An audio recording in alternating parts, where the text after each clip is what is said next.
Boa noite, eu sou Marcelo Araújo, escritor, jornalista e artista visual. Estamos começando mais uma edição de A Live, sempre entrevistas interessantes com pessoas das mais diversas áreas. E hoje nós vamos ter aqui a jornalista Bianca Nascimento, que vai falar com a gente sobre cultura pop. Acabei de falar com a Bianca, ela já deve estar chegando aqui para nós começarmos esta live. Nesta noite de quarta-feira, dia 24 de fevereiro de 2021. Mais um mês já chegando ao fim, né? Bianca acabou de chegar e vou adicioná-la aqui à conversa.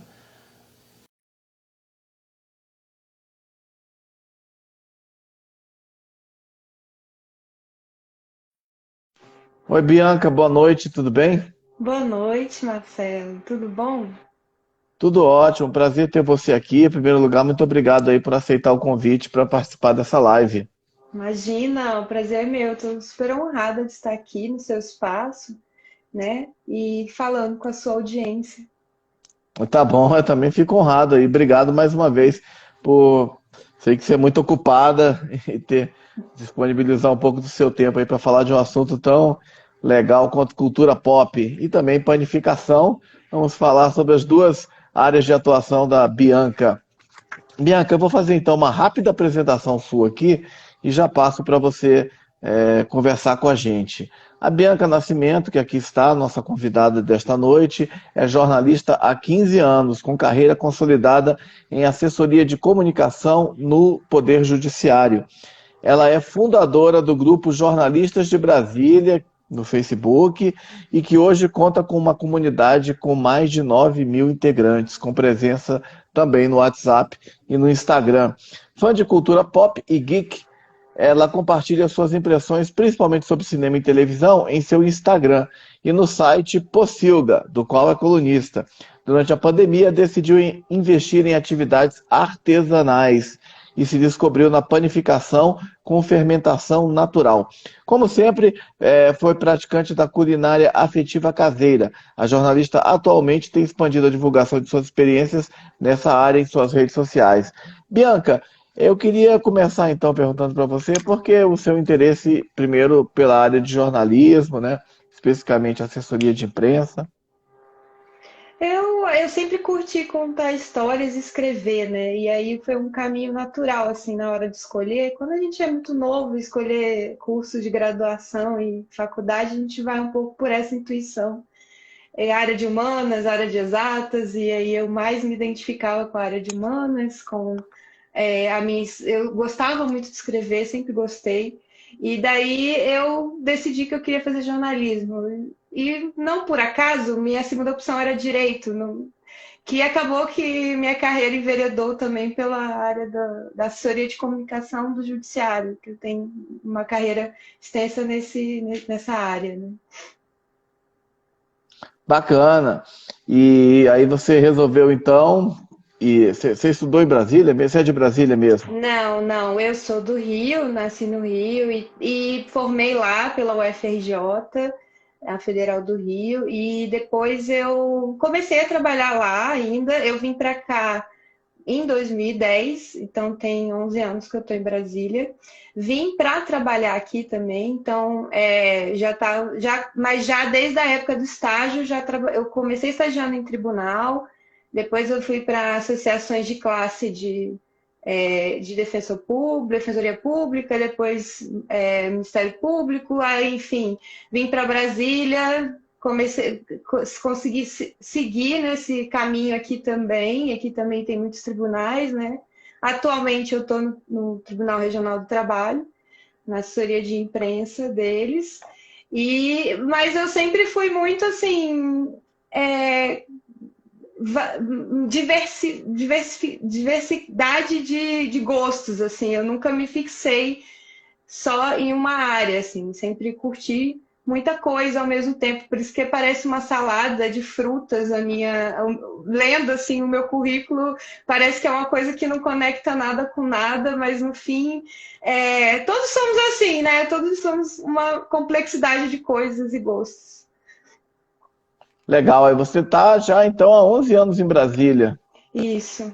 Não tem nem mais sotaque, né? Não dá nem pra... Legal, legal. E, enfim, aqui em Brasília você passou então por essas áreas de assessoria de vários órgãos, né, ligados ao judiciário, enfim. É uma área bem interessante, né? Tem muita coisa sempre acontecendo nessa área, né? Sim. E parece assim um pouco desconectado do que de cultura pop. Um pouco não, mas bastante distante, né, do que eu também curto, porque é uma área mais conservadora, mais sisuda, a gente tem que. Mas ainda assim a gente consegue ligar e fazer as conexões e tentar trazer um pouco desse meu olhar mais cultural para dentro da comunicação desses espaços, né? Que eu acho que precisa também, porque a gente ajuda a democratizar também, né? Ah, e é bacana também, assim, porque o direito, enfim, você falou, tem esse ar mais sisudo e tal, mas o direito, a legislação, essa questão judiciária, eles estão presentes em tudo, inclusive na cultura pop. Com certeza. Muito até, né? Se a gente olhar com um olhar mais atento, a gente identifica esses pontos de conexão. Questão, por exemplo, de direito autoral, né? Questão legal que diz respeito a música, cinema, séries, a tudo, né? Uhum. Legal. E você, uma pergunta sobre esse grupo que você criou, né? Antes da gente, daqui a pouco a gente vai falar mais, vamos falar bastante sobre cultura pop.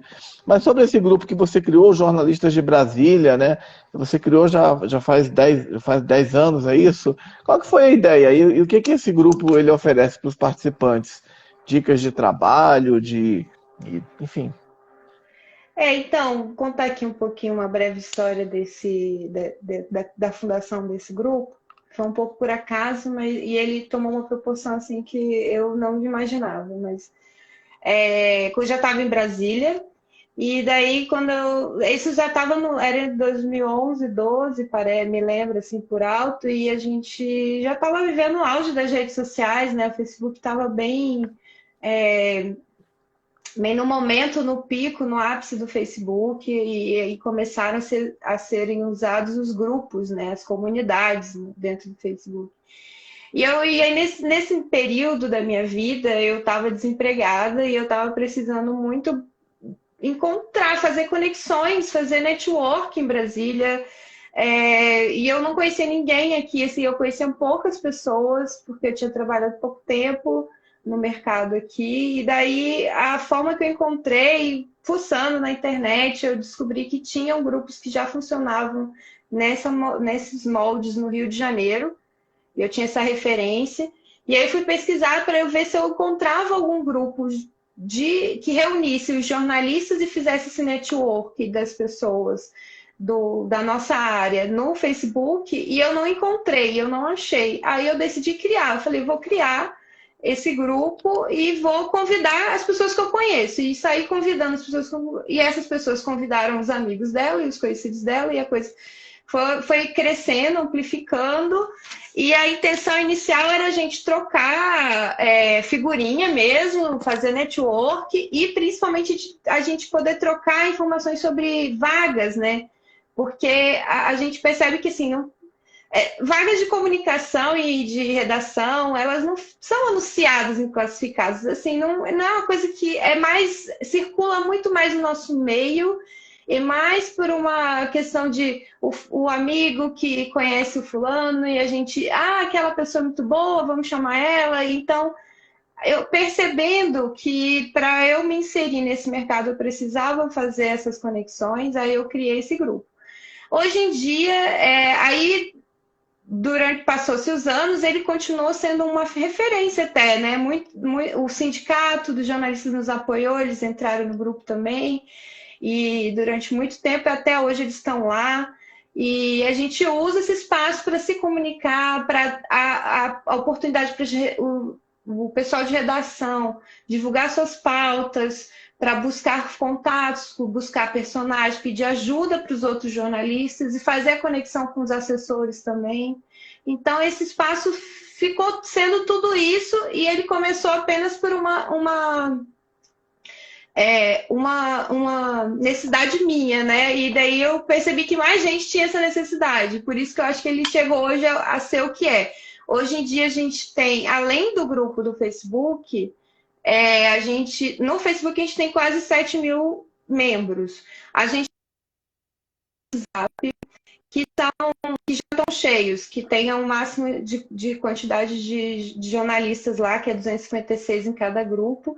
E nesses grupos do WhatsApp hoje é o que mais se movimenta de informação e que mais se transita o conteúdo entre os jornalistas do nosso círculo, né, aqui em Brasília. Então, esses dois grupos, eles são super concorridos, a gente tem uma fila de espera para as pessoas que querem entrar.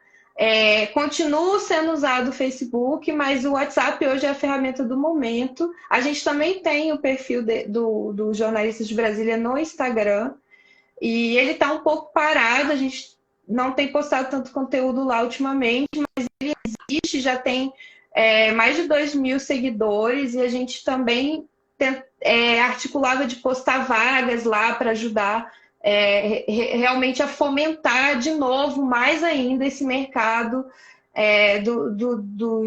dos comunicadores, comunicólogos em Brasília. E foi isso, a história dele. Hoje eu tenho uma equipe, um grupo tem uma cofundadora, que é a Isabel, minha amiga, ela tá, acho que está até assistindo. Ela é minha sócia hoje em dia. E tem mais 2 jornalistas que ajudam a administrar a Tati, né, que trabalha no TSE também, e o Rui, que é assessor de comunicação, tem uma agência. Então, essas 3 pessoas hoje, junto comigo, a gente administra junto esse grupo Jornalistas de Brasil. Bacana, uma grande iniciativa, né? E que cresceu mesmo. Realmente ganhou muito corpo aí ao longo desses anos, né? Enfim, Eu fiquei muito bacana. feliz, é uma das coisas que eu mais me orgulho, assim, de ter realizado, assim, profissionalmente, foi esse grupo. Parabéns aí pela ideia, Bianca. E, enfim, eu queria saber um pouco sobre o seu perfil, né? Enfim, do Instagram, né? Eu já conheço seu perfil lá, você posta muitas coisas interessantes, dicas, né? Tem essas postagens sobre pães artesanais. Queria que você falasse um pouco, de maneira geral, o que que você posta ali no seu Instagram, nas suas redes, né? Então, Marcelo, eu decidi que eu queria fazer do meu Instagram pessoal algo que fosse útil para outras pessoas, que me veem assim como alguma referência de alguma coisa, uma inspiração. E eu também sentia muita necessidade de dividir coisas que eu estava aprendendo, coisas que eu gosto, que eu curto, né? E aí, em julho de 2019, eu comecei a movimentar mais no Instagram e comecei a postar, assim, eu comecei a fazer vídeos muito mais sobre cultura pop, né? E comunicação, algumas dicas referentes à comunicação. Eu curtia muito fazer vídeos explicando sobre o que eu senti vendo um determinado filme, o que ele me passou, quais são as análises que podem ser feitas de séries, filmes. E o início, o foco era esse, assim. E como eu sou um camaleão, né, como você pode ver aí, essa salada de frutas imensas, isso foi mudando ao longo dos tempos, assim. Isso de julho de 2009, a gente está falando de um espaço curto de tempo. E aí eu gostava muito de publicar esses vídeos, mas de repente, assim, eu não me sentia mais afim, nem muito bem fazendo vídeos. Aí eu falei, bom, agora eu acho que eu vou investir em fazer o conteúdo só no feed, que é mais autoexplicativo, enfim. E aí eu pegava algumas coisas, ideias que eu queria compartilhar e eu postava lá no feed com uma artezinha bonitinha. E, enfim, muita gente gostou, o perfil cresceu. Hoje eu tenho 1.200 seguidores, não é muita coisa, mas eu me sinto muito orgulhosa que essas pessoas que me seguem são pessoas que são fiéis, assim, e elas de verdade curtem, e quando não curtem, elas também falam, então há uma interação muito boa. E hoje, né, aí, tipo assim, isso acompanha a minha personalidade, como eu te disse, né? E essas mudanças que eu vou sofrendo. Aí veio a pandemia, e eu acho que como todos nós, né, todo mundo, não só eu, mas todo mundo foi muito impactado pelo mental, de forma todas as questões mentais vieram à tona e se potencializaram nesse período da pandemia, né? E aí eu sentia mais necessidade de me recolher, não tanto de ficar sendo bombardeada. Eu falei sobre isso durante um tempo no meu perfil, sobre o excesso de informação, sobre a pandemia de informação, né, que a gente estava sofrendo logo no iniciozinho. Então isso foi super para mim decisivo. Eu ajudei um pouco as pessoas, acredito eu, que eu criei assim, um sistema de curadoria logo no início da pandemia, que eu ajudava as pessoas eu fiz um painel no Trello, eu não sei se você conhece esse Uhum, aplicativo. Eu fiz um painel uhum. no Trello e eu alimentava esse painel para que o público acessasse e visse lá o que de mais importante sobre o coronavírus você pode saber. Tanto de o que tem de leitura saindo, o que tinha de revista, de vídeo, de podcast. E aí eu fazia uma seleção, uma curadoria. Durante os primeiros meses da pandemia, isso funcionou muito bom, muito bem, assim, para mim, e eu acho que para minha audiência estava sendo útil. Mas aí a gente viu que a pandemia atravessou a gente de outras formas e a gente não esperava, né? Então, e eu acabei sendo vítima desse excesso de informação que eu não queria, para evitar que eu fosse, isso me trouxesse uma consequência pior, eu decidi que eu precisava dar um tempo. Aí eu dei um tempo das redes, e nesse tempo que eu dei, isso tudo foi conversado e eu deixei bem claro para as pessoas que eu estava fazendo isso e que eu achava importante. Eu fomentei isso também. Eu achava importante as pessoas também se darem essa oportunidade de olharem para dentro, de aproveitarem esse tempo em vez de passar 6 horas curtindo foto num feed infinito de Instagram ou assistindo 500 mil lives e esse excesso de telas.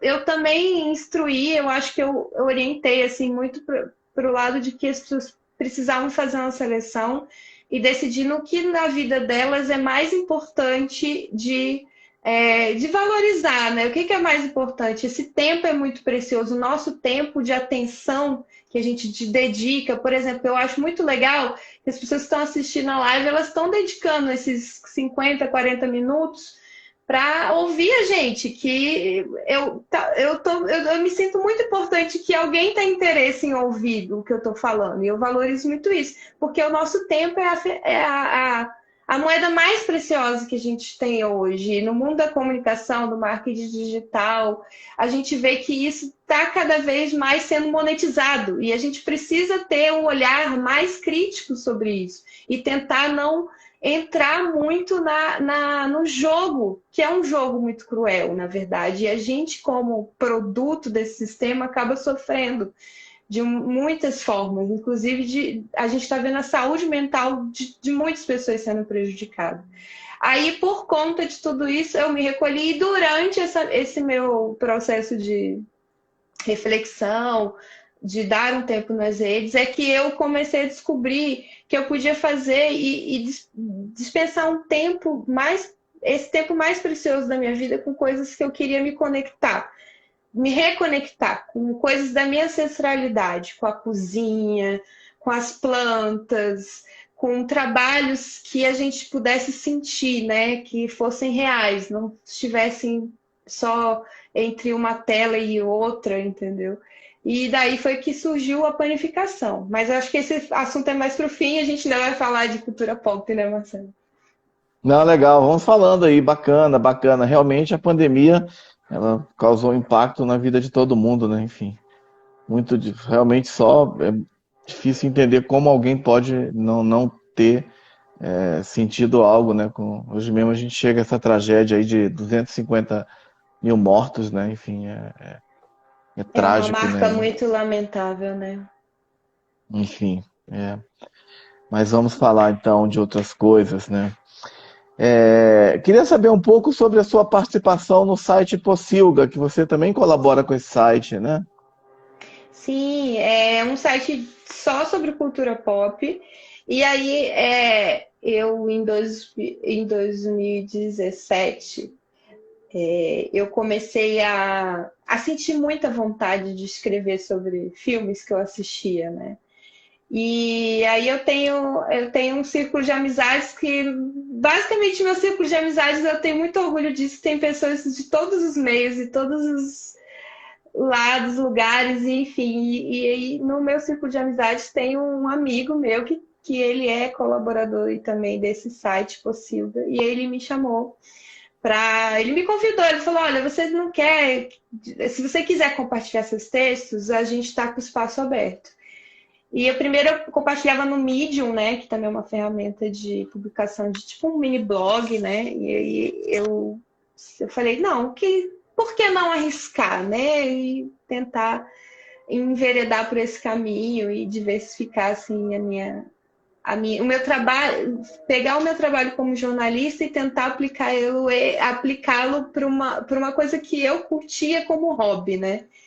Apenas como hobby. Daí um dos primeiros filmes que eu escrevi foi Mãe, que era um filme super complexo e muita gente saiu bugado de cinema quando assistiu. E daí eu sentei no computador e falei: eu vou escrever sobre esse filme, todas as referências e tudo que ele me fez observar e catar aqui. Então não me acho que sou uma crítica de cinema, até porque eu não estudei cinema. Não tenho assim um olhar muito técnico sobre a coisa, mas eu fui passando para o papel aquilo que eu sentia. E daí, isso foi o primeiro texto que eu publiquei. E o segundo, que foi aí um marco, acho que um divisor de águas para mim, que eu falei assim: agora eu quero realmente falar sobre esse tema. Eu acho que me sinto pronta para, tipo, não é só um hobby. Eu acho que eu tenho uma bagagem que me dá assim uma certa segurança para falar, para recomendar, para indicar, para sugerir, para pontuar o que é bom, o que não é, numa narrativa, num storytelling, e num roteiro, enfim. Aí foi o filme da Mulher Maravilha. O filme da Mulher Maravilha, ele foi um divisor de águas para mim, porque eu sempre gostei de super-herói e sempre curti. Eu acho que a minha referência de cinema sempre foi o cinema blockbuster, né? Eu fui muito influenciada pelo meu pai, ele tá até assistindo a live aí. É, assim, de cinema de ação, de aventura, de super-herói. Então, tudo isso vem dessa influência da minha família, dos meus pais e tal. E daí, quando eu vi, e eu nunca tinha visto nenhum filme, e não tinha nenhum filme de uma super-heroína. E a Mulher Maravilha sempre foi uma referência no imaginário nosso, né, feminino, assim, cara, ela sempre foi um ícone da cultura pop, talvez quiçá o único mais conhecido entre as mulheres, né? E aí, quando eu assisti o filme com a Gal Gadot, esse filme foi muito catártico para mim. Eu chorei no cinema, ele me despertou, assim, um monte de emoções. E aí eu fui escrever sobre ele. E daí foi quando eu tive a certeza: não, eu quero continuar a seguir e quero falar sobre isso. Isso tanto me influenciou para eu fazer os vídeos no meu Instagram. Hoje em dia, além da contribuição que eu escrevo para a Pocilga, hoje eu tenho hoje em dia eu estou um pouco parada, estou em dívida com eles, que eu estou devendo uns textos lá. Mas eu, além de participar como escritora, né, colunista, eu também participo de podcasts. Eles têm uns podcasts bem bacanas e a gente vira e mexe, bate um papo sobre algum tema, alguma série, algum filme. Agora a gente está aí, as premiações, a gente está entrando num calendário de premiações. Essa semana tem o Globo de Ouro, daqui a pouco, em abril, vai ter o Oscar. Então, eu gosto muito dessa agenda. A gente pega esses temas e começa a falar, e já começa a bombar todos aqueles burburinhos sobre os filmes que vão estar no Oscar e que vai ser premiado no Globo de Ouro. Então, esse universo, para mim, de 2017 para cá, começou a ser mais intenso. Eu comecei a mergulhar de forma mais intensa. Aí eu também, nessa de descobri, assim, mais que eu gosto mais de histórias, de quadrinhos também, comecei a ler mais sobre isso, de, de comprar bonequinhos, né? Eu tenho uma decoração aqui, não sei se dá pra ver, tipo, tem uns bonequinhos aqui em cima, livros e tal, É, então tô não é, vendo. não Legais. é, tem o Sonic aqui, ó, Ah, que bacana. Pode e mostrar não, aí pra gente. ó, o Deadpool ali. Então não é só, tipo, não é só cinema, séries, eu acho que e eu comecei a mergulhar mais assim, eu sempre gostei de verdade, mas eu acho que a gente, não sei, Marcelo, talvez você pode também contribuir com esse debate. É, a gente é meio que criado para achar que essas coisas são menos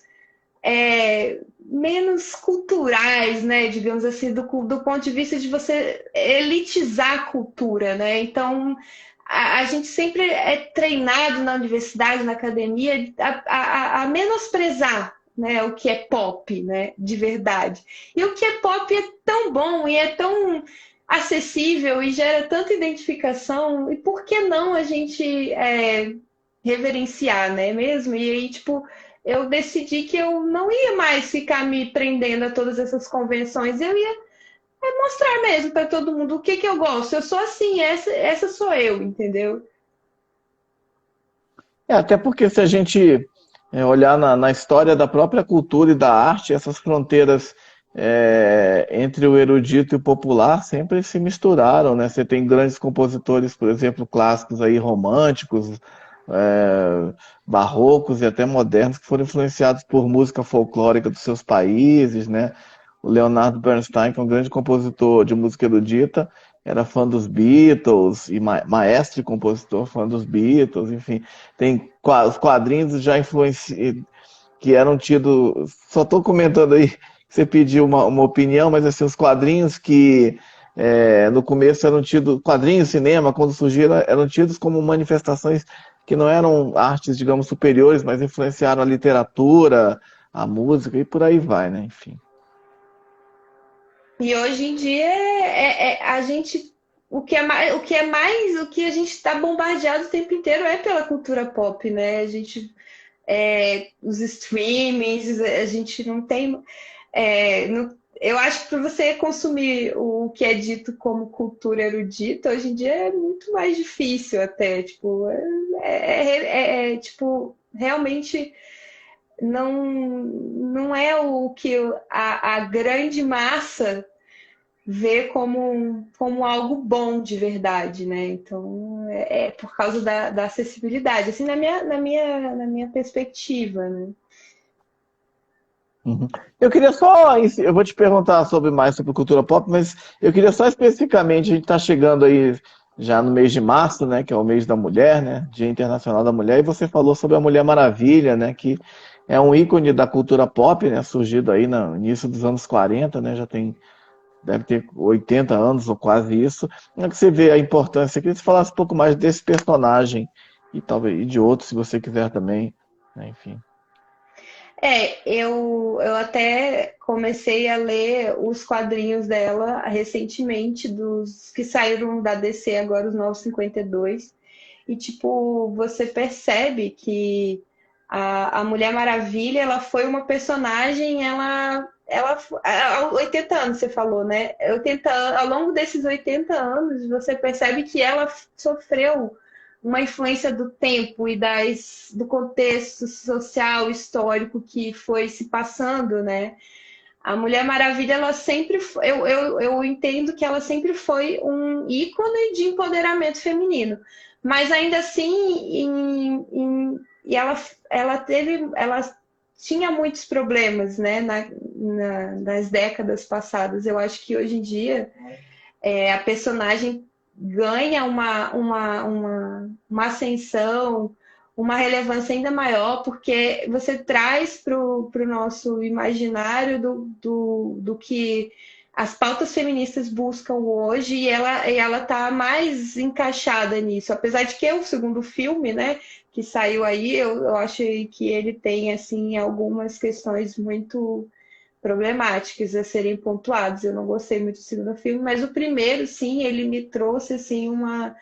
Ele me deixou satisfeita enquanto mulher do século XXI, vendo uma heroína que foi criada há 80 anos nos cinemas, ela ainda assim persistir como atual e como relevante e como uma figura que pode inspirar ainda mais as próximas gerações. Então, eu acho que ela é permanente.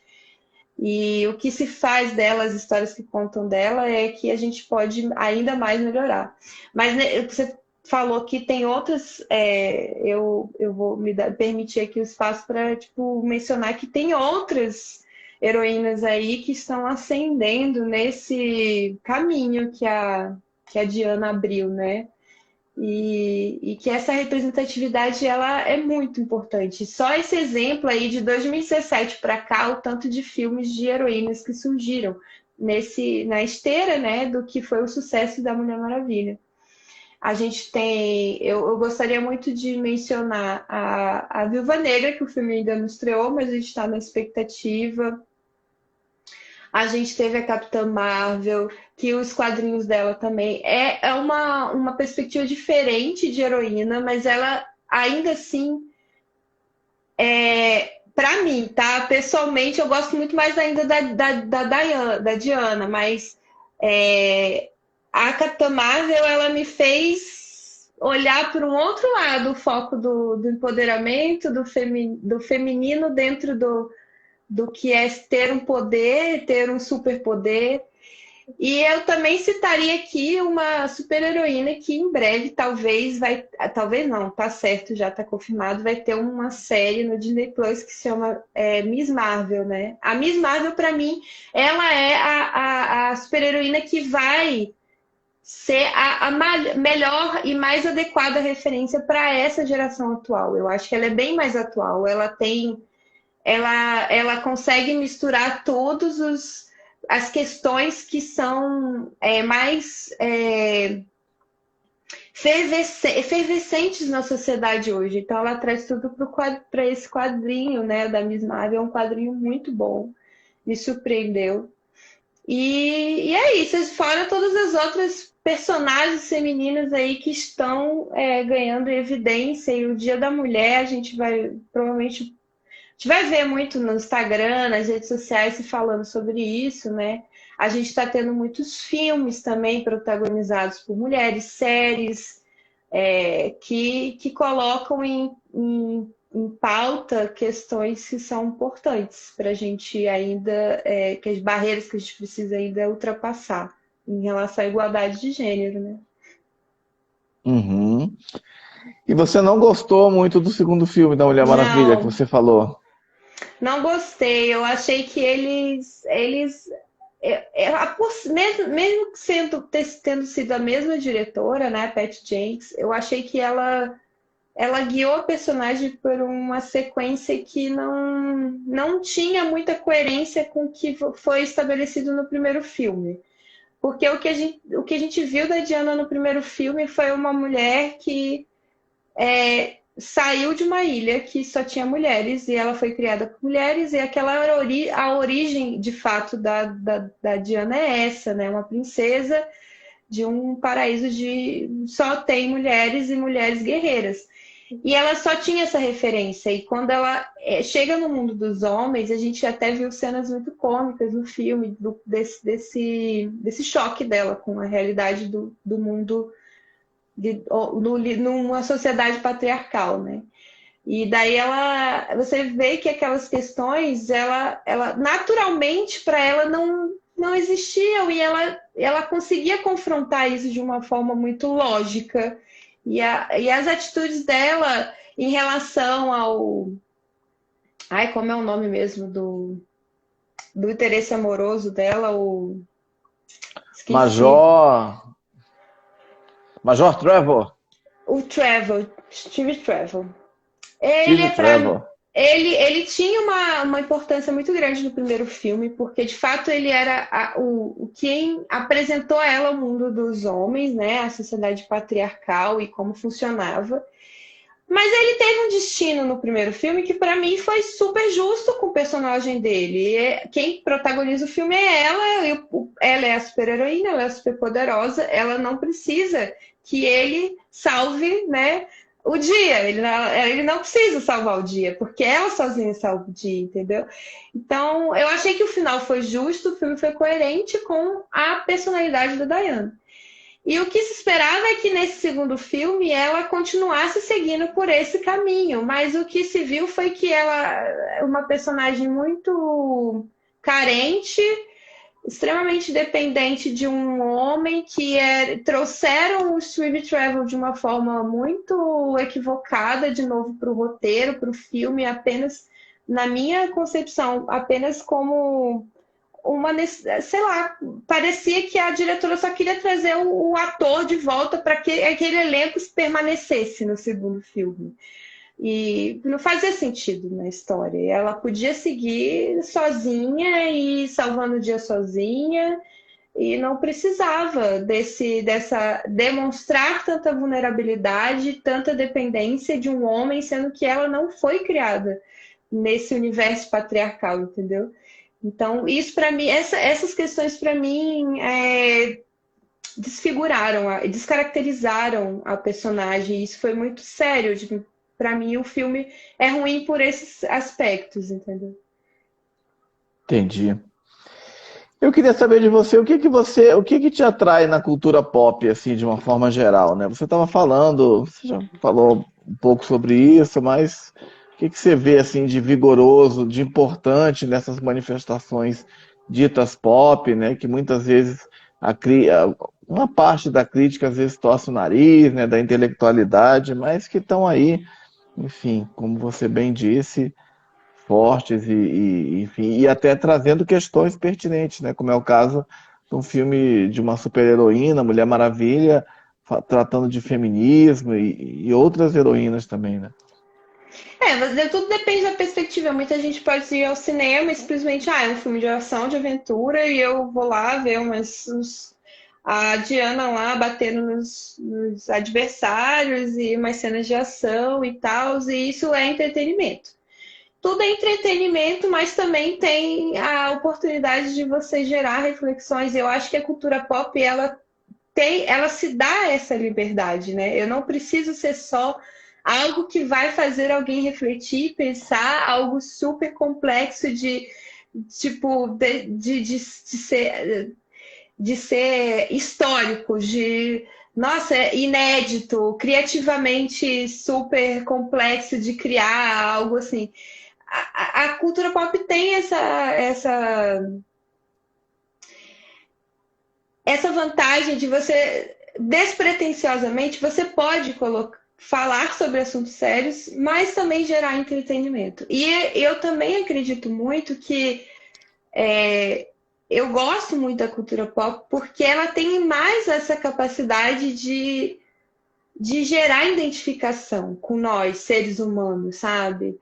Não é que a obra do Shakespeare, que para mim também já é cultura pop, mas sei lá, uma obra super erudita, ela não possa gerar identificação. Lógico que ela pode, mas eu acho que ela não alcança tão mais facilmente, você não consegue aprender e assimilar de imediato que aquilo ali é sobre você, é sobre o ser humano, é sobre o que você está vivendo. Então, eu acho que a cultura pop ela tem essa qualidade. Eu curto isso. Eu curto que você vai ver uma série no Netflix, você senta para descansar, sei lá, no seu final de dia e você liga em qualquer série, ou até mesmo num reality show, né? Que depois a gente pode falar também, que o reality show para mim também é um entretenimento, é cultura pop, mas ele também pode te servir de determinados assuntos e te gerar uma identificação. Você pode, nossa, esse tema aqui eu pensava de um jeito, mas eu posso mudar. E isso daqui é a minha realidade. As novelas, né? A gente tem no Brasil uma cultura forte que as novelas influenciam o dia a dia das pessoas, geram uma identificação. E tem um poder, né, de direcionar o que a gente socialmente vive, né, enquanto sociedade, essas dinâmicas, assim, é impressionante. A novela no Brasil é isso. E a gente está vendo e acompanhando o que está acontecendo também. Isso é muito agora, a gente está percebendo com os streamings, né? Porque a gente está não só assistindo TV, a gente também está nas redes sociais e está falando sobre o que a gente assiste nas redes sociais. Então tem essa inter-relação também. Isso, que um debate que começa no Twitter foi, na verdade, ele surgiu de uma série que você assistiu, um filme, uma pessoa que fica compartilhando alguma coisa que uma música do Spotify que saiu, um lançamento, um clipe, aí você vai, viu que alguém comentou, começou a falar e aquilo gera uma audiência, e você vai lá ver e esses são os assuntos do momento, né? Legal, bastante. Eu vou até te perguntar justamente sobre essas novas tecnologias, mas vou só citar dois comentários aqui. A Anne Alencar disse que achou excelente a sua crítica sobre o seu comentário sobre o segundo filme da Mulher Maravilha e que ela teve a mesma impressão. E Gabri Augusto disse Bia arrasa muito. Obrigada, gente. Vocês são lindos. Eu gosto de ler alguns comentários, porque não dá para ler todos, evidentemente, mas é porque depois a live é salva, aí esses comentários desaparecem, então é uma forma de Uhum. registrar. Mas eu queria te Pode perguntar, ler, se Bianca, tiver mais aí, pode ler, se tiver mais algum pra gente ler. acho que esses foram os mais recentes. Eu queria, justamente, você começou a falar das novas tecnologias, né, dos streamings, dos aplicativos, das redes sociais. Como é que é todo esse conjunto de novas tecnologias, de aplicativos, de ferramentas, elas ampliam, né, a veiculação da cultura pop, ampliam o alcance? Você estava até falando da interação, né, de TV com Twitter, com Spotify, etc. Hoje a gente vive um privilégio gigantesco, né? Principalmente da gente ter acesso fácil a tudo isso, né? Eu vou dar um exemplo. Não sei se você conhece a Comic Con brasileira, o CCXP, que acontece em São Paulo anualmente, né? E aí eu fui em 2 edições. A gente vê o efeito gerado por esse contexto que a gente está vivendo de redes sociais e consumo de cultura pop num evento como esse. A gente vê o resultado concreto, o poder e a capacidade de mobilizar massas. A gente acha que é uma coisa que é muito de nicho, cultura geek, que é só os nerds que se reúnem. Não é, gente. É impressionante o volume de pessoas que se reúnem em torno de gostos afins, porque não é só eu gosto de super-herói, não é uma coisa assim tão limitada. Eu gosto da série tal, que tem um universo expandido, que não sei o quê. Eu gosto de Game of Thrones, eu gosto de Harry Potter, eu gosto de assistir as séries da Globoplay. Esse é um universo gigantesco de possibilidades que a gente tem hoje, que para essas empresas, inclusive, é uma oportunidade de cabulosa, né? De mídia, de visibilidade. Aí você vai em um evento desse, reúne, sei lá, quase 150 mil pessoas num pavilhão. E às vezes o auditório, que é para 3 mil pessoas, o acesso é super limitado, você tem que dormir numa fila para poder entrar, e você vê o quanto isso gera uma paixão extremada das pessoas, como se fosse time de futebol, como se fosse, sei lá, é uma coisa que gera uma emoção tão grande. Eu vou ver o meu ídolo, eu vou ver de perto o ator que falar sobre o filme que eu gosto, entendeu? Então, essas paixões, eu acho que elas são potencializadas as redes conseguiram reunir essas pessoas muito mais fácil do que era antigamente, né? Sei lá, na década de 80, talvez, 90, a gente se reunia no máximo nas locadoras, né? A gente se encontrava ali nas locadoras, tinha aquelas indicações ali, esse filme é bom, os lançamentos, isso aqui. Mas hoje em dia você vê que tem grupos, tem tem Twitter, tem o Facebook, tem o WhatsApp, e essas galeras se mobilizam de uma forma muito gigantesca nesses espaços para poder compartilhar as suas experiências, os seus gostos, né? E é incrível isso. Eu me sinto muito bem de viver toda essa mudança tecnológica. Eu acho que a gente está vivendo um momento muito, muito legal. Só que assim, a gente também sabe que tem toda uma problemática que vem junto, ou seja, uma responsabilidade em torno dessa mobilização de massas, né? Eu acho que isso também acaba por colocando nessas produções que são blockbusters da vida, esses grandes streamings, essas grandes empresas que geram esse tipo de conteúdo, jogam sobre essas empresas uma responsabilidade muito grande porque elas estão com uma audiência muito fiel e uma capacidade de mobilização de massas muito grande, né? Uma das séries que mostra um pouco dessa mostra e assusta também, né? Black Mirror, né? Não sei se você já assistiu, mas Black Mirror também mostra um pouco de toda essa... Como é que a tecnologia nos influencia, mas também tem os seus riscos envolvidos que a gente precisa administrar enquanto sociedade, enquanto ser humano, para a gente não enveredar por um caminho que vai nos levar, sei lá, ao fim da nossa própria existência, entendeu? Legal. O Jodair falou que você tem indicado filmes e séries muito legais. Ele também falou que a sua live está muito boa, está ótima.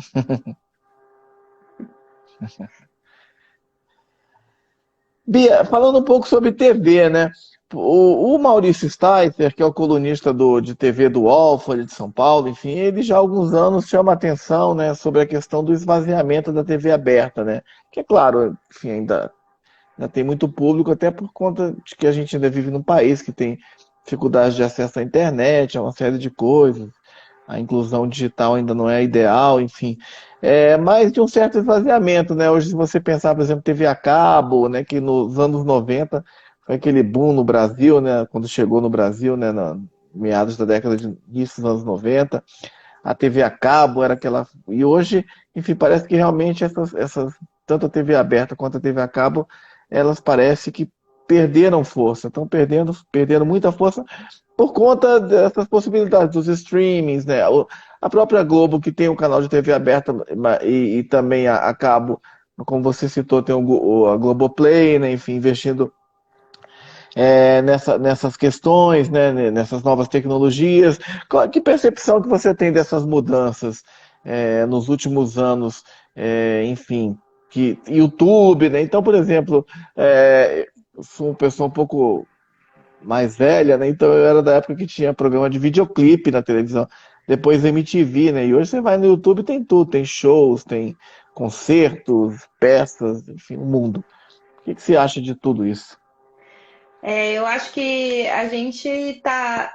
O mesmo privilégio que a gente tem de acesso a diversas plataformas, várias telas, né? Porque a gente está assistindo uma série, um filme, ou a TV aberta mesmo, e a gente está no celular, mexendo no Twitter, comentando no Twitter, a gente consegue... Essa transmídia agora é muito mais parte do nosso cotidiano, do nosso dia a dia, assim.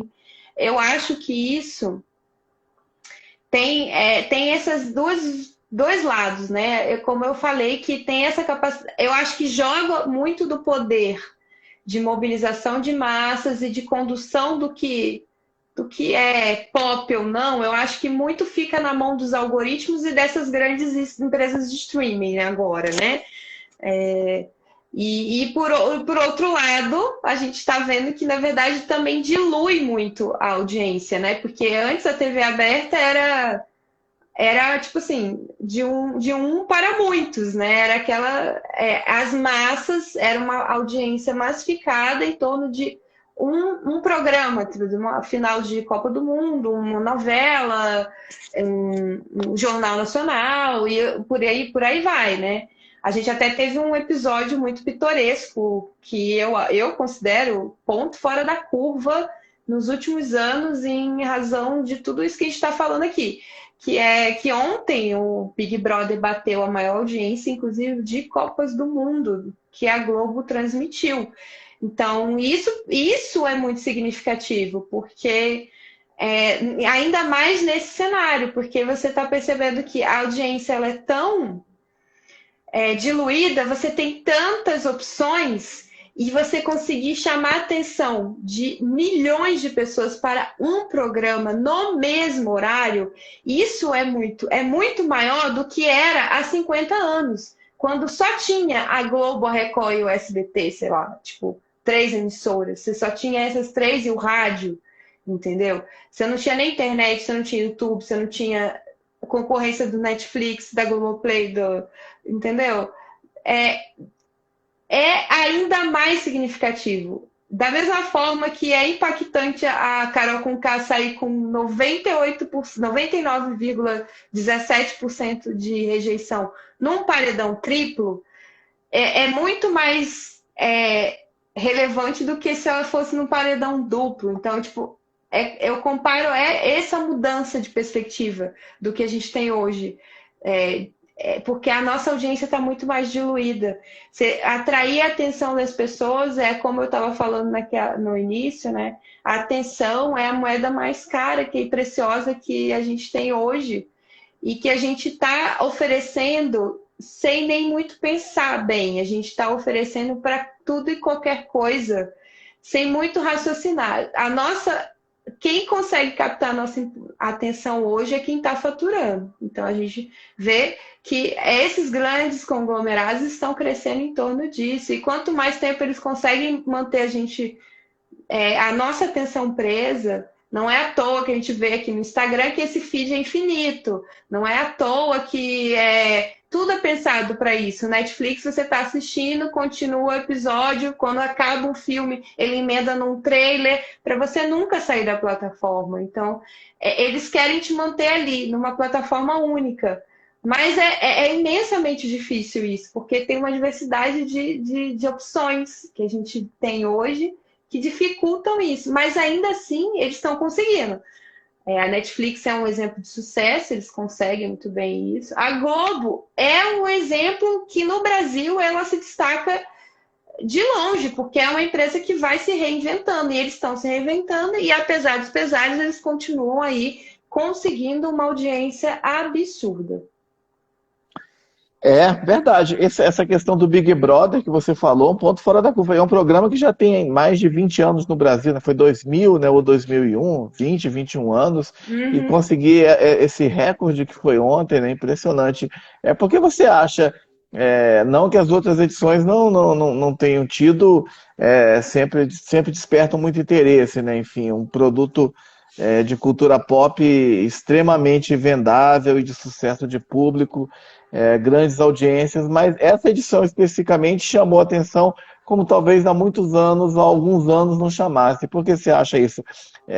Foi só por causa da Carol Conká, dos outros também contribuíram, ou outras pessoas, enfim, temas mais atuais? O que você acha que causou esse frisson todo aí nesse BBB atual? Eu, como espectadora do Big Brother, de todos os Big Brothers, eu assisti todos. Com exceção de um ou outro ali que eu não assisti por completo. Às vezes eu largava no meio e voltava para assistir a final, enfim. Mas eu sempre fui espectadora do Big Brother. Eu sempre gostei de reality show. E assim, o que eu vejo é que o Big Brother ele estava numa espiral de decadência, assim, que muitas pessoas davam como ele não iria vingar no contexto dos últimos 5 anos, por exemplo. Eu lembro que a edição de 2018, 2019, ela já foi assim, estavam taxando como se assim, agora não vai mais, e não vai conseguir mais ver, não, já estava com pouca procura de merchandising, patrocínio, eles estavam tendo realmente assim, amornou a fórmula, sei lá, ultrapassou, não tem mais sentido na atualidade. Mas a gente nunca pode subestimar o Boninho, né? E a sua experiência de TV, que apesar dos pesares, como eu disse, eu acho que o Boninho tem essa perspicácia, essa sabedoria, esse conhecimento de o que o brasileiro gosta, o que ele de captar, como que a gente vai dar uma nova cara para essa fórmula aqui e fazer de um jeito que as pessoas voltem a consumir e interagindo com as redes sociais. É aí que eu acho que o que a gente está vendo hoje é um resultado da última edição, em 2020. Eles recuperaram esse patamar de reality show mais assistido do Brasil, enfim. Por quê? Porque eles decidiram mesclar as celebridades influenciadores das redes sociais com os anônimos, né? Antes as edições eram só com anônimos. E essa é brilhante ideia, na minha opinião, porque ele conseguiu intercambiar, ele trouxe o público que era nicho de rede, público seguidor de influenciadores que estavam bombando no momento, para dentro, para assistir de novo o Big Brother. Vamos assistir porque é o cara que eu sigo, tá lá, e eu quero ver a intimidade dele, quero ver como ele se comporta no dia a dia, cercado de câmeras. E isso, lógico, é uma ideia brilhante, né? Enfim, e já em 2020 ele voltou a ser, já fez muito sucesso, né? A edição de 2020. E na esteira disso, ele continuou e ainda aprimorou eu acho que esse ano a escolha do elenco foi decisiva. Ele quis dar um caráter de representatividade maior. E eu penso que nada disso é por acaso, Marcelo. Ele olhou para o tema. O que está sendo mais falado, a pauta do dia? Estamos todos em pandemia. A gente vai colocar essas pessoas lá dentro. O elenco precisa ser diverso. Botou mais negros do que todas as outras edições do Big Brother para gerar um conflito racial. Obviamente que isso ia acontecer, porque o tema de 2020 foi Black Lives Matter nos Estados Unidos. A gente viu um movimento muito grande nas redes em função disso. Então, ele monetizou um movimento social. Isso aí é a minha opinião. Eu acho que ele monetizou de uma forma que a gente está vendo que está dando certo financeiramente para a emissora, né? E aí o outro ponto é que eu acho que essa edição se destacou em relação de 2020 mais ainda, porque a gente está em pandemia, né? E a maioria das pessoas está em casa, não está tendo contato com familiares, não está conseguindo fazer quem ainda está, né? Não está. Para quem ainda a pandemia existe, essa socialização e as redes e se apegar a algo que vai me entreter era a única ferramenta de escape, né? Todo mundo, você viu muita gente nas redes sociais assim, eu vou assistir Big Brother esse ano porque eu preciso de uma válvula de escape. Minha cabeça está exaurida. A gente tem um governo aí que a gente só tem notícias ruins e só erros, equívocos o tempo inteiro, e a gente fica exaurido no fim do dia. A gente já está fazendo home office, muita gente fazendo home office. Aí a gente quer só no fim do dia desconectar. E a ideia era essa. Só que nesse ponto, nesse aspecto, eu acho que sai um pouco do controle, porque as pessoas, ao invés de só ter o entretenimento, a gente está vivendo um contexto aí também que é favorável a esse linchamento virtual, que a gente vem dessa cultura do cancelamento já tem uns 3 anos para cá. Daí eu acho que a gente encontrou o ápice disso na pandemia e com a polarização, né, política e tal, social, econômica. Isso tudo culminou no que hoje o Big Brother é um produto do que a gente está vivendo hoje. Ele é um microcosmos. E a gente está vendo o resultado disso concreto, né? E eu também acho bacana que as redes estão ajudando também a problematizar o Big Brother. O que de fato não acontecia, né? Há 5 anos atrás, não tinha isso. Legal, ótima análise. Agora eu queria do Big Brother para passar para séries, né? Enfim, você que é fã de séries e que indica muitas séries também, né? Qual que é a importância das séries como produto cultural? Eu acho que as séries é mais essa pegada, tipo, o que é a novela pra gente, né? Eu acho que nós brasileiros, a gente sempre teve a cultura novelística, né? De acompanhar novelas, episódios seriados, enfim. A gente já tinha isso como parte da nossa existência, vivência e tal. E a novela sempre foi o assunto do almoço, do jantar, do encontro com os amigos. E só que como a gente foi. A gente, quem assistia séries antigamente é quem tinha TV a cabo, que não era muito democrático, né, Marcelo? Poucas pessoas tinham acesso à TV a cabo, porque era uma coisa cara. E aí veio a Netflix, Baratex, R$ 20, sei lá, você tem uma assinatura e você assiste e consome um conteúdo do mundo inteiro. Claro que muitas produções são americanas, enfim, mas aí começa a chegar para o brasileiro muito mais desse. Você começa a democratizar muito mais o acesso a essas séries americanas, essas séries de outros países, enfim. Então você consegue ter. E aí, em vez de você estar só falando sobre a novela com seus amigos e trocando e discutindo, você está discutindo o episódio da série Bridgerton, que é a mais. Tá bombando na Netflix recentemente. Ou então você vai falar sobre o Gambito da Rainha.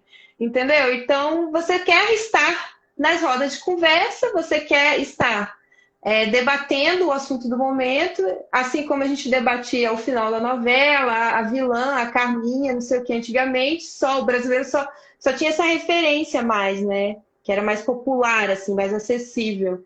E agora a gente também, além de ficar debatendo com os amigos, com os familiares, o final da novela, a gente também debate o final do Game of Thrones, ou o final sei lá, The Crown, e aí a gente por aí vai. Eu acho que esse componente de série traz para as pessoas isso. É um pouco do você estar na rotina de algo, se incluir em algo, em algum grupo, entendeu? Você se sentir parte de algo que está sendo falado, de uma conversa da atualidade, entendeu? Eu acho que tem muito disso, eu acho que a série é bom por isso. A série te dá essa perspectiva, né? Legal. E quais são as suas séries favoritas? Que séries aí você indica pra gente? Pra quem quer. Olha, o que tá no meu panteão de séries favoritas, assim, é Friends, né? Friends, Breaking Bad, Lost.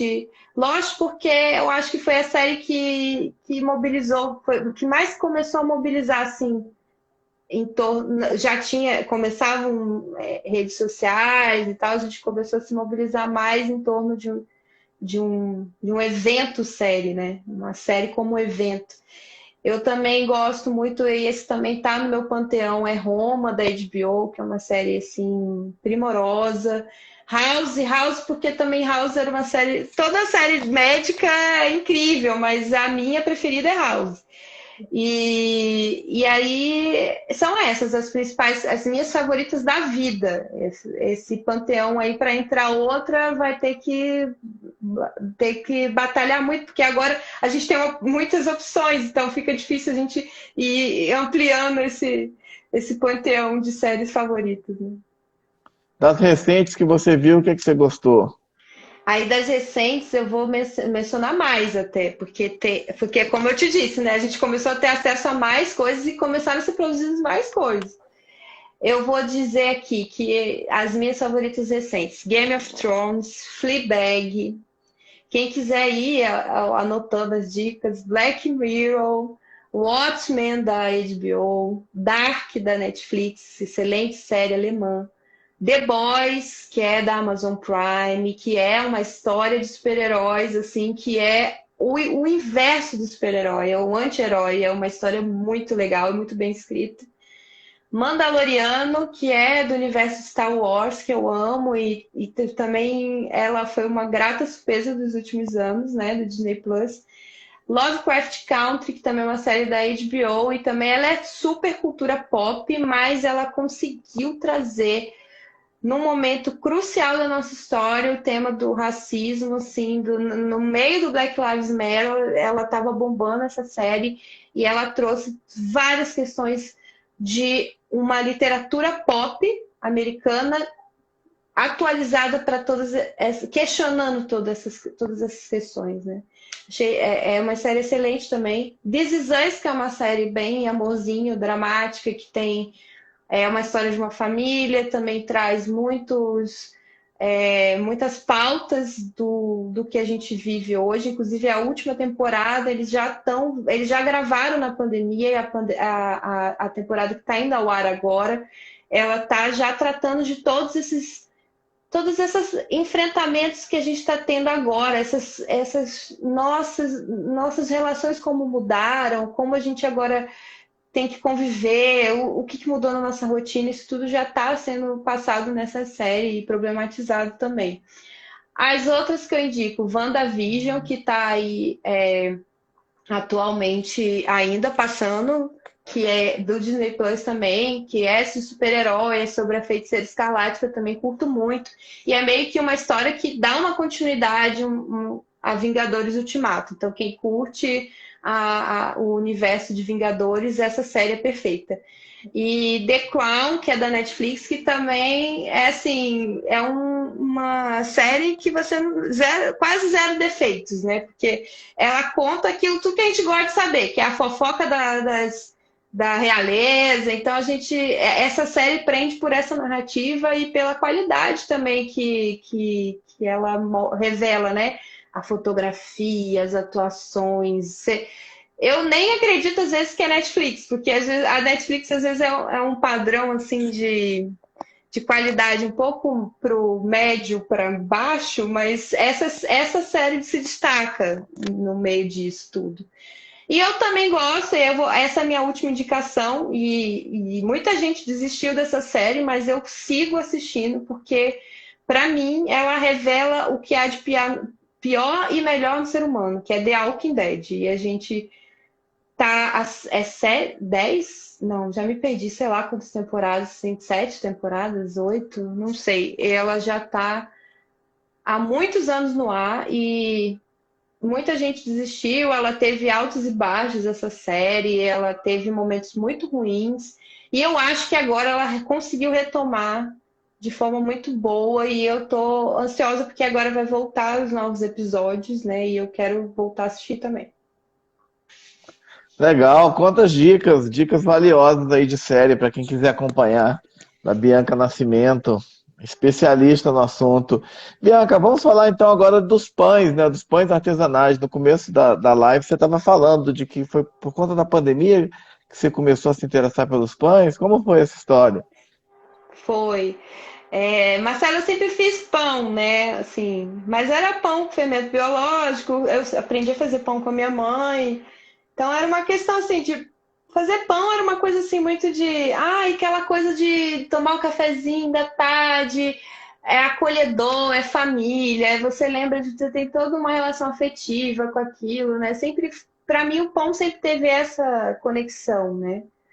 E aí, durante a pandemia, muita gente começou a fazer pão, né? Até apelidaram de pandemia, porque muita gente que decidiu ir para a cozinha aprender a fazer coisas. Eu já sabia fazer pães assim, desse jeito, né? E eu me desafiei, eu resolvi me desafiar. Eu falei, eu sempre quis aprender como fazer o meu próprio fermento, né? O fermento natural, não usar o fermento biológico. Apesar de que o fermento biológico é um fermento ok, né? Não tem nenhum problema com ele. Mas eu queria fazer o meu fermento. Ele tem ter essa experiência, porque é uma jornada, né? A fermentação natural, poderia ficar aqui, tipo, 3, 5 lives falando sobre isso, porque para mim foi uma coisa que me ajudou a olhar para dentro de mim mesmo, porque você tem tantas coisas que você tem que ter você aprende durante esse processo. Você tem que ser mais resiliente, porque o fermento tem o tempo dele, é um tempo diferente. Você percebe que você não tem o exato controle de tudo na sua vida. E eu sempre fui uma pessoa muito controladora. A ter contato com esse estilo de panificação, que é uma panificação de um método muito mais lento, mais atento, você demanda muito mais da sua atenção a todos os detalhes, a todos os componentes. Você tem que ter atenção à temperatura, ambiente, à hidratação, ao toque da massa, sensibilidade. Então, tudo isso me fez embarcar numa jornada de autoconhecimento mesmo. Então, tipo assim, eu não tenho controle sobre isso, eu preciso, como para não eu me desapegar, para me desapegar de ter o controle de tudo, a panificação me ensinou um bocado de coisas, né, nesse sentido. Então, eu realmente me apaixonei. Meu fermento eu criei em agosto, em 25 de agosto ele ficou pronto. Levou uns 7 dias para fazer. Basicamente, farinha e água são dois ingredientes que transformam a nossa existência, assim. E se você parar para pensar, a ideia de cultura mesmo, assim, na essência, de cultivar algo, existe em função da farinha, existe em função da panificação, da cevada, da cerveja. O homem, enquanto ser cultural, ele começou a existir porque ele, enquanto indivíduos que vivem numa sociedade que não é mais nômade, que se estabeleceu numa comunidade, é a partir daí que nasce o pão, que nasce a cerveja, que começamos a fermentar um monte de coisa, porque a gente começou a agricultura, a gente começou a cultivar coisas para consumir ao longo de um tempo com várias pessoas juntos, vivendo em comunidade. Então, a ideia de cultivar vem daí, de cultura vem daí, e para mim isso é muito bonito, criou uma conexão gigantesca, assim, tudo começou a se encaixar, a fazer sentido para mim, cultivar o meu fermento, parecia que eu estava vivendo uma metáfora de que os nossos ancestrais fizeram e faziam, e uma retomada disso que sempre foi muito importante para a nossa história, para a gente enquanto seres humanos. Retomar tudo isso me fez assim mudar um olhar sobre a vida, ter muito mais paciência, insistir, porque eu vejo que o ser humano, a gente está muito acelerado, né? E quando a gente para fazer alguma atividade que é manual, que é artesanal, a gente vê o quanto a gente é capaz de coisas maravilhosas e a gente não tem muita noção, porque a gente está meio que ligado numa rotina, e a gente vivencia as coisas, parece que a gente não está verdadeiramente presente ali, vivenciando as coisas, parece que a gente só está existindo. E não, eu estou tentando nessa minha jornada resgatar isso, de estar presente, de vivenciar as coisas nos mínimos detalhes, e sem falar que a panificação artesanal é o método o mais tradicional, o mais antigo, o mais milenar de se fazer pão, e o mais saudável também, né? Porque você não precisa de mais nada para você ter um produto que vai te alimentar e vai te fornecer todos os nutrientes que você precisa, que é farinha, água e sal no máximo e fermento. É só isso. São os 4 ingredientes e você vê uma mágica acontecer. E aquele produto ali te fornece tudo que você precisa. E quando você coloca afeto, quando você coloca a sua vivência, você leva um pouco de si para aquilo que você está fazendo. Todo o trabalho artesanal tem isso, né? Eu passei muito a valorizar o trabalho artesanal desses últimos meses para cá. E eu percebi que muita gente começou a se dedicar também a trabalhos artesanais, né? E eu acho que essa retomada é muito positiva para todos nós. A gente precisa muito disso. A gente precisa retomar as nossas origens, retomar o controle da gente como um ser humano, como um ser cultural, como um ser de convivência com os outros indivíduos, apesar de a gente estar afastado. Mas nessas pequenas coisas que a gente se encontra, que a gente se conecta, entendeu? Que a gente leva cada pão meu leva um pouco da minha história, leva um pouco do meu sentimento, do meu humor do dia, do que eu estava fazendo, do que eu quero passar para determinada pessoa. E eu acho isso lindo. Então, pode ser que seja piegas para um monte de gente, mas eu comecei a valorizar demais tudo isso. todo trabalho artesanal para mim agora se a pessoa falar assim, vale X, é esse valor, é o que ela está falando, é o que vale. Eu não vou menosprezar, vou dizer, mas eu pagava mais barato se fosse comprar não sei aonde, entendeu? Mas não vai ter não vai vir carregado de toda essa experiência, de todo esse aprendizado, de todas essas emoções, entendeu? Também para valorizar o trabalho que aquela pessoa tem, né? Enfim, não é só, enfim, não está só restrito apenas ao preço, né? Que você pode comprar ali mais barato e tal, enfim, tem todo, como você falou, uma história. E que produtos você vende? Você está, enfim, produzindo desses pães? Quais são os sabores? Como eu estou ainda em aprendizado, né? Eu estou fazendo alguns cursos, estou aprendendo eu quero expandir assim, de forma que eu consiga fazer receitas mais elaboradas, né? Atualmente eu tenho um cardápio ainda um pouco limitado, eu faço. Para mim, não é que é limitado, mas eu quero fazer o básico, quero entregar o básico com um nível de excelência e perfeição. Então, eu tenho tentado insistir num cardápio pequeno, mais enxuto, mas que eu entregue ali um produto de um nível de excelência. Então, eu tenho praticado isso. Eu faço um pão de provolone, que é esses pães estilo italiano, a gente chama pão sourdough. Ele é o pão, tem o tradicional, que não tem recheio, e tem esse de provolone. Esses dois são os principais itens do meu cardápio. Eu também faço um pão de forma, que ele é semi-integral. E aí, nesse pão de forma, eu acrescento alguns outros ingredientes para ele ficar macio, para ele ter durabilidade, para ele entregar mais nutrientes de qualidade. E isso, para mim, é também uma exigência que eu faço. O pão que eu faço para eu consumir, que eu quero que seja de melhor qualidade, é o que eu quero fazer para as outras pessoas que eu tô atendendo. Assim, eu nem chamo de tipos de clientes, sei lá, não é que a pessoa. Não é uma relação de compra e venda, eu vejo como algo maior. Assim, eu acho que as pessoas estão investindo num produto para.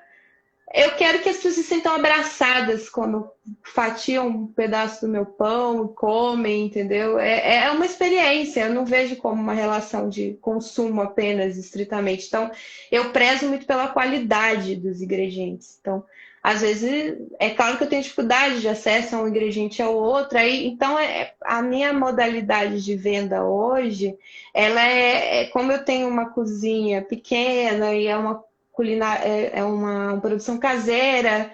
Eu tenho feito fornadas semanais, né, com quantidades limitadas de pães. Então, eu lanço uma programação semanal, tenho uma lista de transmissão, e aí eu cadastro quem está interessado, né, em adquirir, e aí semanalmente eu envio a programação com a lista dos produtos que estão disponíveis. E aí quem quiser interessa, aí encomenda antecipadamente, porque pães de fermentação natural a gente precisa fazer, demora uns 2 dias, sabe?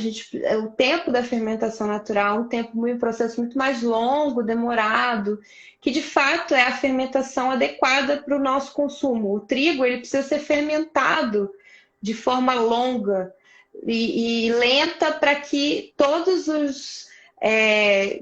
o glúten seja digerido pelo fermento, de forma que ele vai ser um alimento muito mais digestível para a gente, né? Que a gente possa digerir de forma melhor. Tanto que muita gente tem problemas e acha que a azia, que não está intolerância ao glúten, muitas vezes é porque a gente está consumindo produtos de qualidade inferior, ou que é um pão que está cheio de ingredientes, cheio de conservantes, cheio de produto químico. Então é importante as pessoas olharem muito para os ingredientes do que elas estão consumindo. E isso, para mim, é o que me motivou a fazer meu pão foi isso.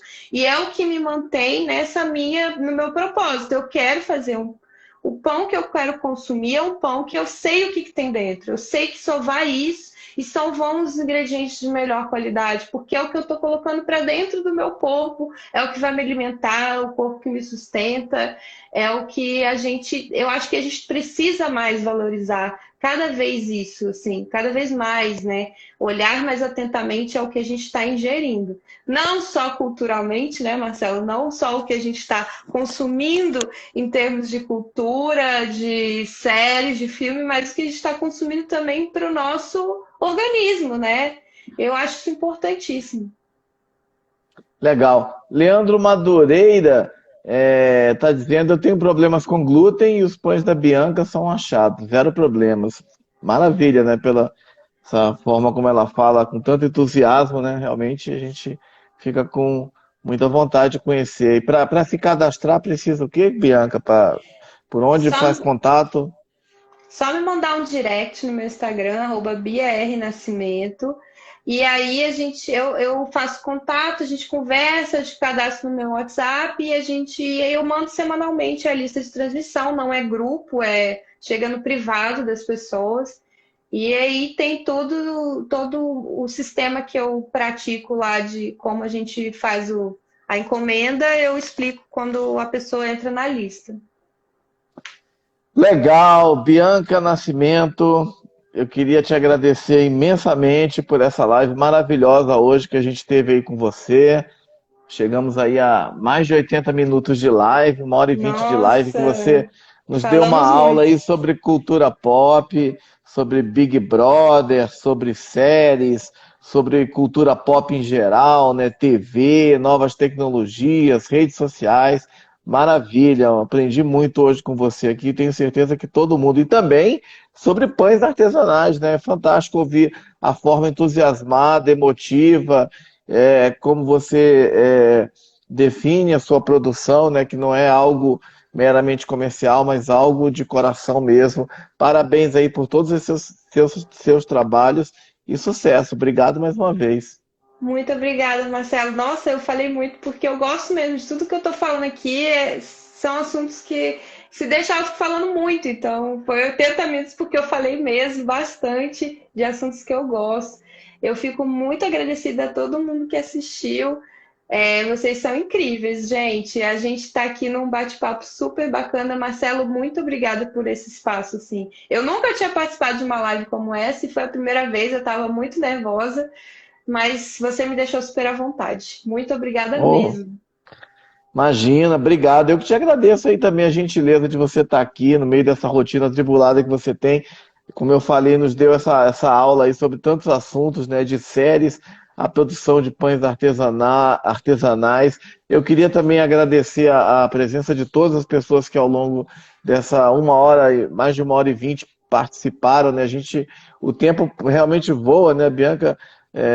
Quando a live é muito boa, assim, a gente nem vê o tempo passar e eu, da minha parte, também ficaria aqui muito tempo ainda ouvindo dicas fantásticas da Bianca sobre séries e tudo mais. Gente, obrigado a todos vocês, boa noite. Mais uma vez, Bianca, obrigado aí, sucesso para você nos seus projetos. Obrigada, igualmente. Sucesso aí, Marcelo. Tchau. Tchau, Tchau, boa pessoal. noite.